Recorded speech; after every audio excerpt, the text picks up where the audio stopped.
Graça e paz, meus irmãos, e a todos que nos escutam através também da rede social YouTube da PIB Jardim Maranguape. É um prazer estar falando mais uma vez a palavra do Senhor nesse mês da família, nesta série, de mensagens, domingo pela manhã e às quartas à noite, sobre a família, com foco na família. Queria lembrar para você que ainda não curtiu aí a nossa página, que você possa curtir, acionar as notificações para que você tenha acesso assim que chegar um novo vídeo na nessa rede do YouTube da igreja, tá certo? E divulgar também a nossa rede para que os moradores de Jardim Maranguape e de outros locais possam ter acesso também a esse conteúdo durante esse período de quarentena. Bem, o nosso foco permanece, que é sobre a família, foco de ensino durante este mês. E a proposta de hoje é a gente falar sobre um livro da Bíblia que se encontra no Antigo Testamento chamado Neemias. É um livro que particularmente traz muitas lições para a minha vida. Eu gosto bastante desse livro de Neemias. Já pude estudá-lo algumas vezes e sempre que eu estudo a palavra de Deus, como a gente sabe, se renova na nossa vida. E o destaque que vamos dar é justamente em Neemias, capítulo 4, versículos de 13 a 15. Então, com as nossas Bíblias abertas, vamos ler estes versículos encontrados no capítulo 4 de Neemias, versículos de 13 a 15. Diz o seguinte: Então pus o povo por famílias nos lugares baixos e abertos, por detrás do muro, com as suas espadas e as suas lanças e os seus arcos. Inspecionei, dispus-me e disse aos nobres, aos magistrados e ao resto do povo: Não os temais, lembrai-vos do Senhor, grande e temível, e pelejai pelos vossos irmãos, vossos filhos, vossas filhas, vossa mulher e vossa casa. E sucedeu que, ouvindo os nossos inimigos, que já o sabíamos e que Deus tinha frustrado o desígnio deles, voltamos todos nós ao muro, cada um à sua obra. Que esse texto seja aplicado pelo Espírito Santo em nossos corações e que o Senhor nos guie na exposição desse texto da sua palavra. Bem, antes de nós continuarmos, que esse é o texto base da nossa reflexão desta manhã, queremos contextualizar esse fato, essa história que nós contamos nesses versículos. Bem, o que estava acontecendo no povo de Israel durante esse período em que Neemias convocou esse povo a reedificar os muros? Então, vamos tentar entender isso. O contexto histórico, primeiro, vamos nos contextualizar no tempo. Esse era o ano de mais ou menos 445 a.C. Foi um período pós-exílico babilônico, né? Esse período foi um período de muita destruição da cidade de Jerusalém, fome, vergonha para o povo de Israel. Nós não podemos esquecer que esse exílio foi uma permissão de Deus, pois o povo estava muito longe dos ensinamentos do Senhor.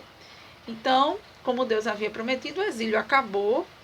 Esse período em que esse povo estava sob o domínio dos babilônicos acabou e agora estavam sob o domínio, uma parte do povo estava sob o domínio persa. E alguns tinham ficado em Jerusalém, só que a cidade estava destruída. Um dos que ficou dentro do palácio do rei Artaxerxes, que era o rei persa, foi Neemias. Então, Neemias era um funcionário do rei, era o copeiro do rei nessa época, na cidade de Suzã. Só que alguns remanescentes do povo, pobres, realmente sofridos depois desse exílio babilônico, se encontravam na cidade destruída, na cidade de Jerusalém. E nesse contexto em que vamos falar, o Neemias, o servo do Senhor, ele se preocupou com esse povo e queria justamente saber o que estava acontecendo na cidade de Jerusalém. E aí a gente entra justamente nos capítulos. A gente vai fazer um breve comentário entre o capítulo de 1 a 3, para que a gente possa entrar no capítulo 4 e compreender de fato o porquê daquelas palavras que Neemias disse ao povo naquela hora de reedificar os muros. Então, capítulos de 1 a 3, nós temos aí o destaque, é justamente o servo de Deus, Neemias.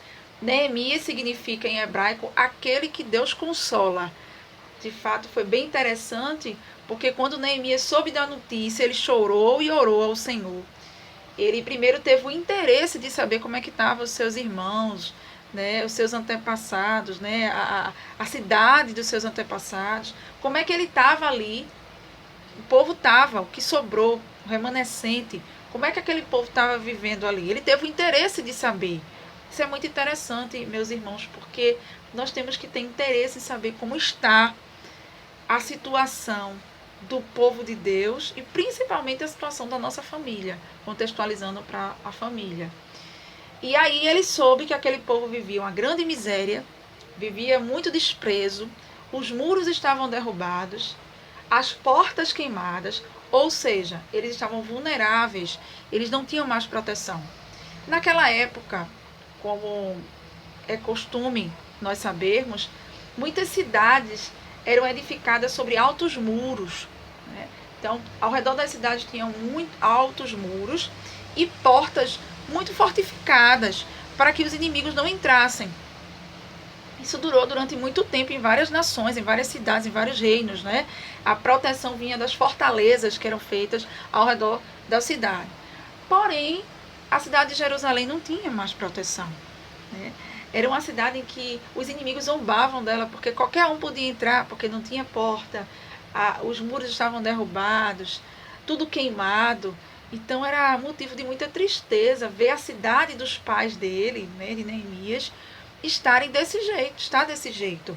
Está totalmente devastada pós o exílio babilônico. Muita miséria, muito desprezo. Então aquilo comoveu o coração de Neemias, mas não somente comoveu, mas fez ele agir em prol daquela cidade que fazia parte da história do seu povo. Então, ele orou ao Senhor, pediu perdão, né, pelos pecados do povo, se colocando também à frente desse povo, porque ele fazia parte do povo de Deus, e teve um plano de ação. Ele desenvolveu um plano de ação nessa primeira etapa, dentre os capítulos 1 a 3, ele desenvolveu um plano de ação para restaurar a cidade. Primeiro, ele tinha que sair de onde ele estava, ele tinha que se dispor a deixar para trás até as mordomias que ele tinha no palácio do rei e pedir a permissão ao rei para ir à cidade de Jerusalém. Foi isso que ele fez. A primeira ação dele foi orar e pedir a permissão do rei para estar em Jerusalém, reedificar os muros. E foi maravilhoso, porque quando a gente está disposto a reedificar, inclusive os muros da nossa casa, a reedificar a nossa família, Deus, ele coloca pessoas para nos auxiliar. Então aquele rei, que era o rei ímpio, ajudou, né, Neemias com as cartas que ele deu a Neemias para poder passar entre as cidades, porque em cada cidade ele tem que se identificar, enquanto ele estava passando pelas cidades para chegar em Jerusalém, e aí com a carta do rei ele tinha toda a autoridade para passar por aquelas cidades. E ainda deu madeira para o trabalho, né, na reconstrução ali das portas e de outros aparatos durante a reconstrução da cidade.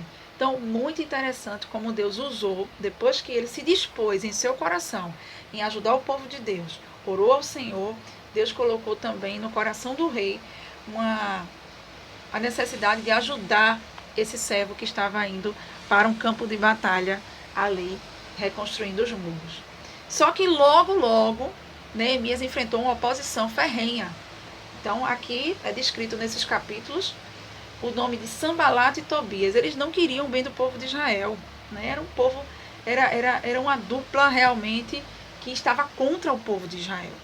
E logo eles enfrentaram esse desafio que foi estar com esses inimigos aí durante esse período da reconstrução. Essa primeira parte do plano de Neemias foi justamente orar, pedir ao rei, né, essa aprovação para sair de lá e para sair de Suzã e ir para Jerusalém. Uma segunda parte do plano foi analisar o terreno. Então, quando ele chegou lá, ele analisou aquele local durante 3 dias, refletiu. E na terceira fase do plano, ele chamou outros para ajudar. Como é maravilhoso na nossa família nós entendermos o problema, nós analisarmos o problema na ótica do Senhor, orando em oração, e chamar outros para nos ajudar. Chamar os da nossa casa para nos ajudar. Olha, a gente está vivendo esse conflito, vamos conversar aqui, vamos ver o que a gente pode fazer. Isso é um plano de ação que Neemias desenvolveu para a reconstrução dos muros de Jerusalém, que pode ser um plano de ação para a nossa casa. Né? Às vezes estamos vivendo conflitos dentro de casa, o que é que a gente tem que fazer?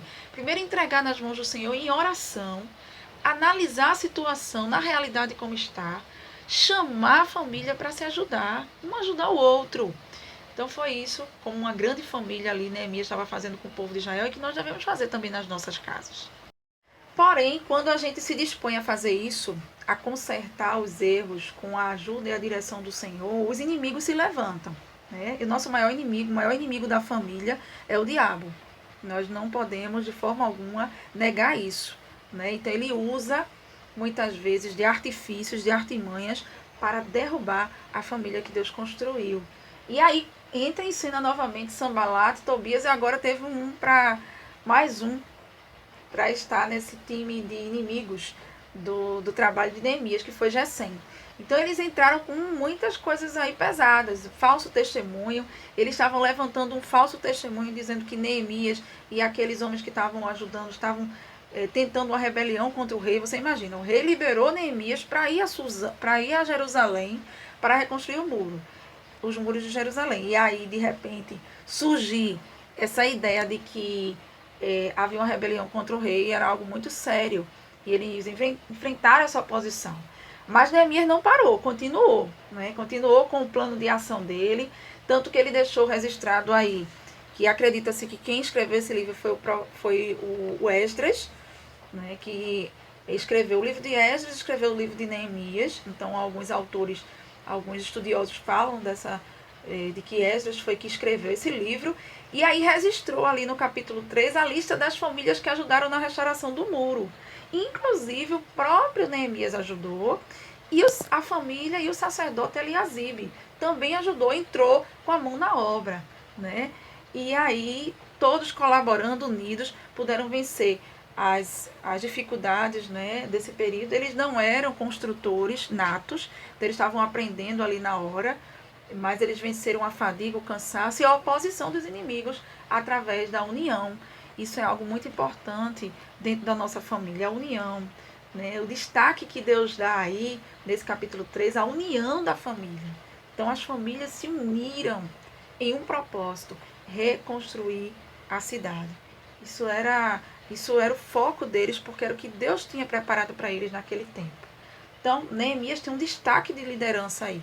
Ele animava o povo, ele relembrava o povo que Deus estava com ele, ele vivia em oração, era um homem de oração, e tudo isso em oposição aos inimigos. Então, além de enfrentar as batalhas da reconstrução, que não era fácil, passar vários dias ali reconstruindo aquela cidade, ele ainda teve que enfrentar a oposição dos inimigos.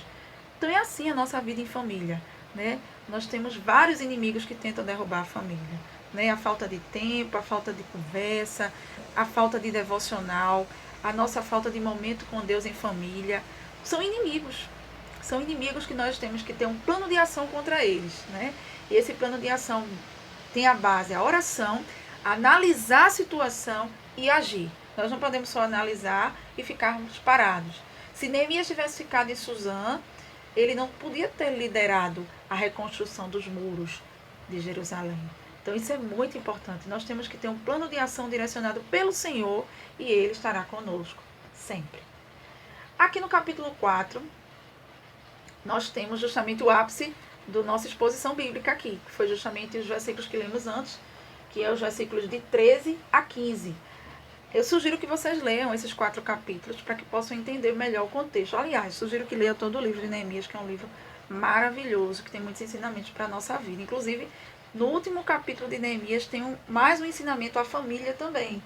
Então, a gente não vai abordar isso aqui, porém, vocês podem ler todo o livro, porque lá no final se fala novamente em famílias e o que temos que abrir mão, muitas vezes é doloroso para nós, para que nossa família esteja baseada na palavra de Deus. Isso é muito interessante. Lá no fim do livro a gente tem isso aí. Então, inicia uma oposição ferrenha aí. Eles estavam construindo um muro e começa a zombaria de Sanbalate, de Tobias. Eles estavam irados com essa atitude deles, sem propósito. Né? Muitas vezes se levantam inimigos dentro da família sem propósito. E a gente não entende por que Sanballat e Tobias estavam assim, mas eles de fato estavam em oposição ao trabalho de Neemias e das famílias que estavam ali. Eles estavam irados, zombavam, tentavam causar confusão, mas não tiveram êxito, pois Neemias ele estava atento. E foi quando ele propôs justamente as palavras desse texto, capítulo 4, de 13 a 15, que a gente leu, quando ele reanimou o povo com essas palavras de ânimo e convocando o povo a lutar por suas famílias. Bem, estratégias de Neemias, ele colocou as armas de guerra aí, né, nessa reconstrução. Foi a oração, a união do povo com palavras de ânimo, se a gente pudesse resumir as estratégias de guerra. Às vezes a família da gente está desanimada em ler a palavra, em ter seus momentos de oração. Vamos animar, vamos ser os primeiros. Vamos ser o primeiro na nossa família a desenvolver isso. Né? Essa oração junto, a união, animar o outro. Nessa fase que estamos vivendo é muito importante isso. Agora nós vamos para uma segunda parte do plano de Neemias. Ele vai ter algumas estratégias de defesa específicas. Então, ele orou nessa primeira parte do plano, ele saiu da sua terra, ele liderou o povo, ele pôde estar ali com aquele povo, analisando o terreno, né, analisando a situação, chamou as pessoas para ajudar, por famílias, e agora ele entrou na fase de reconstrução. Nessa fase de reconstrução, ele teve algumas estratégias, né? Porque ele, além de estar numa situação física desgastante, ele também estava numa guerra espiritual, porque ele tinha pessoas contra eles, né? Zombando, enfim, tentando atrapalhar a obra. Então, o que é que eles fizeram? Eles montaram vigilância, eles montaram guardas dia e noite. Então, a estratégia de Neemias era a vigilância. Irmãos, quantos de nós, nas nossas famílias, não estamos vigilantes? Nossos filhos estão longe, estão mais nas redes sociais do que conversando conosco. Nós não sabemos o que eles fazem. Não estamos vigiando. Isso é uma brecha para o inimigo entrar. Isso é muito importante, né? Então, às vezes, não estamos vigiando o nosso relacionamento aí conjugal. Não está vigiando. Tem que vigiar. Porque o inimigo pode encontrar uma brecha ali nesse relacionamento e querer minar a família. Então, Neemias estava vigilante dia e noite. E além disso, ele continuou com as palavras de ânimo ao povo. Então, essas palavras, resumindo, as mais importantes foram: não temais, lembrai-vos do Senhor, pelejai por vossa casa.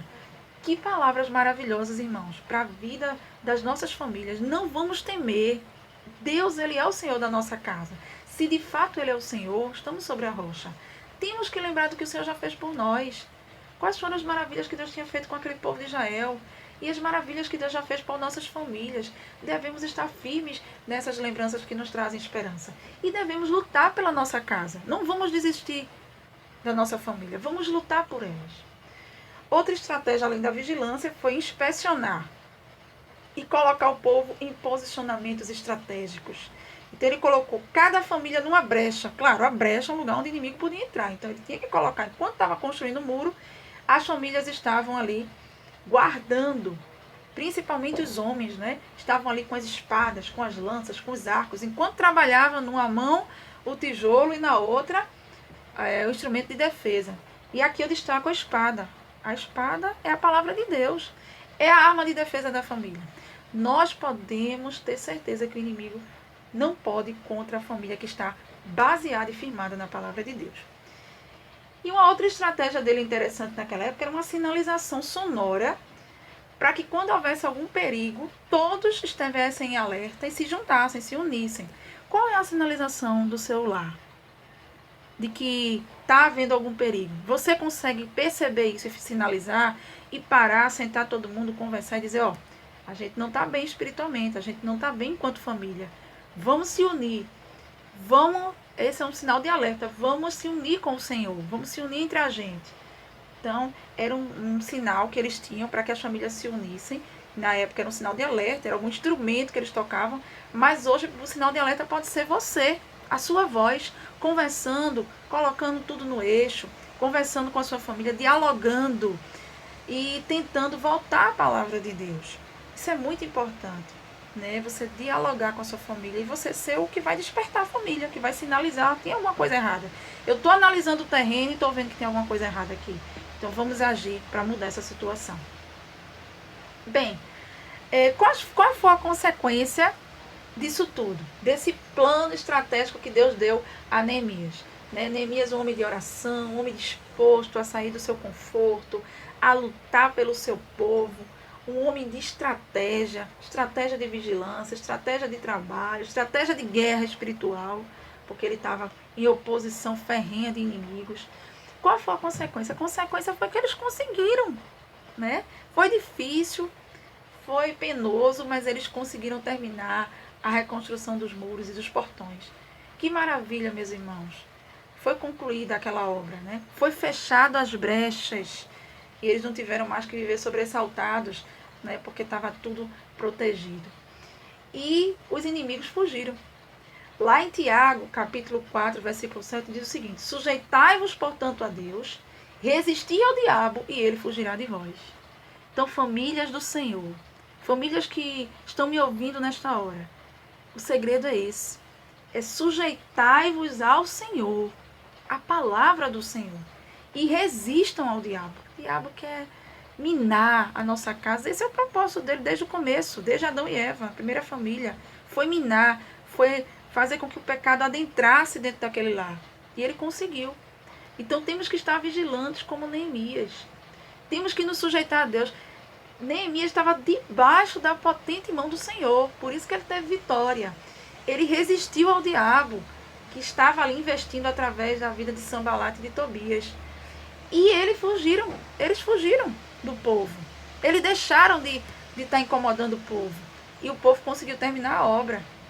Mas se a gente não se sujeita a Deus, se a gente não resiste ao diabo, se a gente cede às tentações dentro da nossa família, dentro da nossa casa, a gente não vai ter vitória no final.